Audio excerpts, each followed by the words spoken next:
Okay, I will not go into details too much about the toilets, but just to introduce to you the framework that we believe that RAS can add value to the design.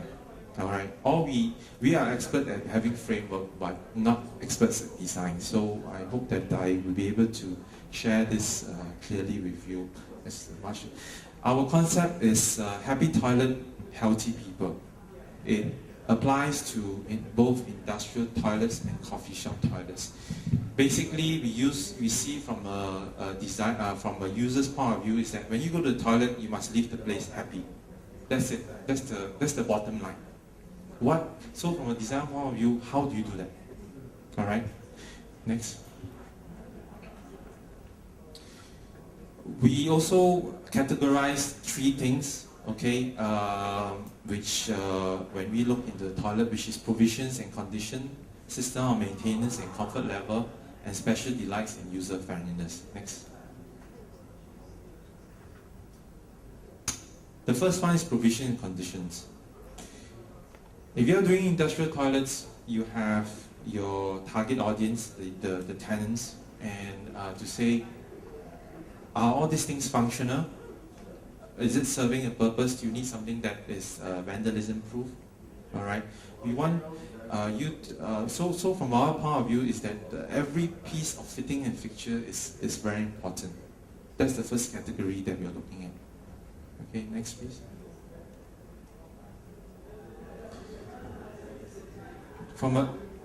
The second one, we are looking at systems of maintenance.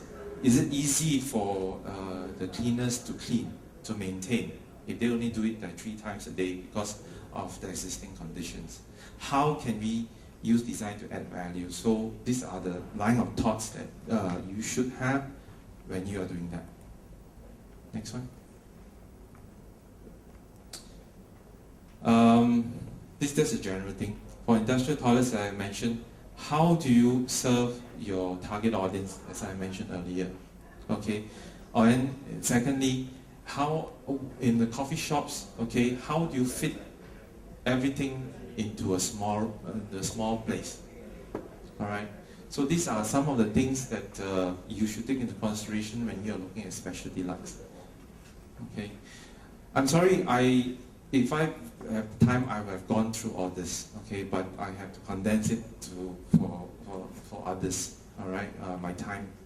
So these are some of the considerations when you're looking for designing industrial toilets and coffee shop toilets, okay.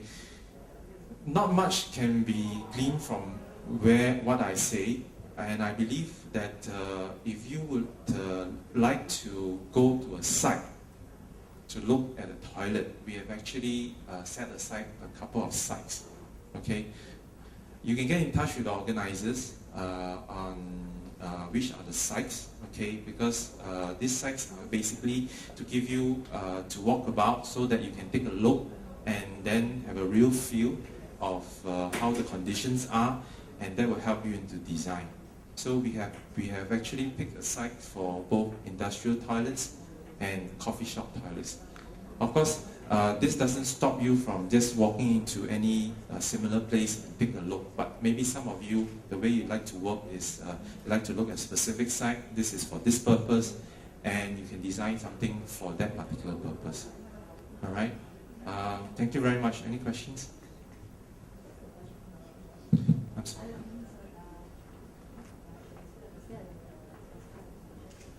There is no specified budget, but we are looking at cost effectiveness in a sense. I know it really doesn't answer your question, but we look at functionality rather than choice of materials. I guess if you can justify it, it is also a point of view. Coffee shops.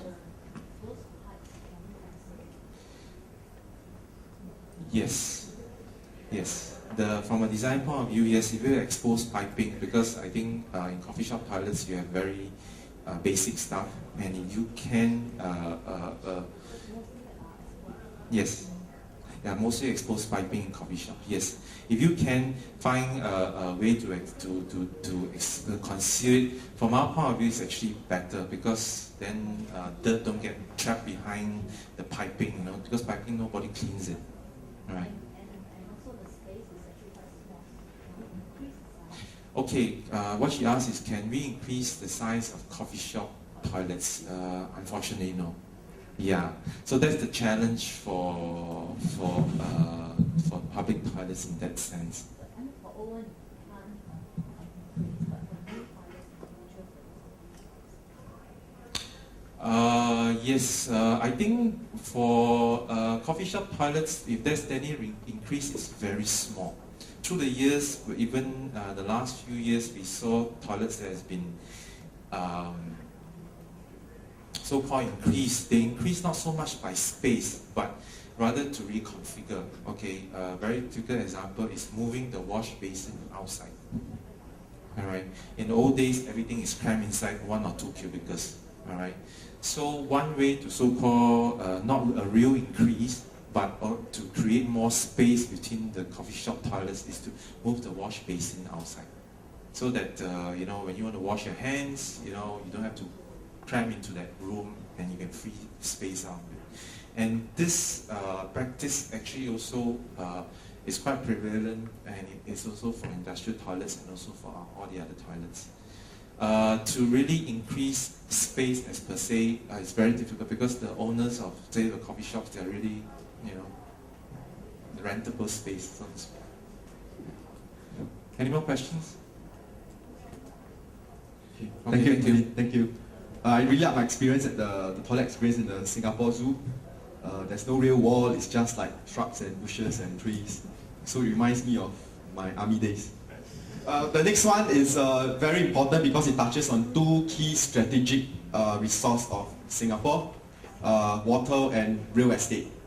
I'm talking about drains and canals that funnel our water, and it also takes up lots of real estate in the real sense. If we collect the sand, then actually we can, that flows through it, then we actually touch on the 3rd strategic resource. But we'll stick to the first 2 for now. With that, we have Jongji with us this morning. Yeah. Hello, hi, good afternoon. My name is JC. I'm from PUB, the National Water Agency. So, thanks for your interest in remaking our drains and canals. And it's actually very much what PUB is doing now under our Active, Beautiful and Clean Waters program. So let me take you through what this is about to give you some guidance on how to go about remaking our drains for the purpose of this competition. So the reason why we are doing this is that, now half of Singapore is already a water catchment, which means that rain falling from half of Singapore gets collected into our drain and then into reservoirs for water storage and water supply. And we are like building 3 more reservoirs. 2 in the northeast, you see Punggol and Serangoon Reservoir, and 1 more called Marina Reservoir. And they'll be done in by 2009. And with that, 2/3 of Singapore will be a water catchment, which means the rain falling on 2/3 of Singapore actually gets to be a part of our water supply. So with so much of land that is a water catchment, this highlights the importance of why we have to keep the waters clean. Next. So this is a map of Singapore. It's not the usual one that you see the roads and all the major landmarks, but rather the blue spaces that you see here are our waterways, meaning our drainage system and our reservoirs. So we look at it and the reservoirs are more for water supply purposes, while our drains are for conveying storm water quickly away so that we do not have floods. Now we look at that we thought, actually we could go beyond their traditional functions of water supply and stormwater discharge into becoming recreational community spaces. So this drives the thinking behind our ABC Waters program.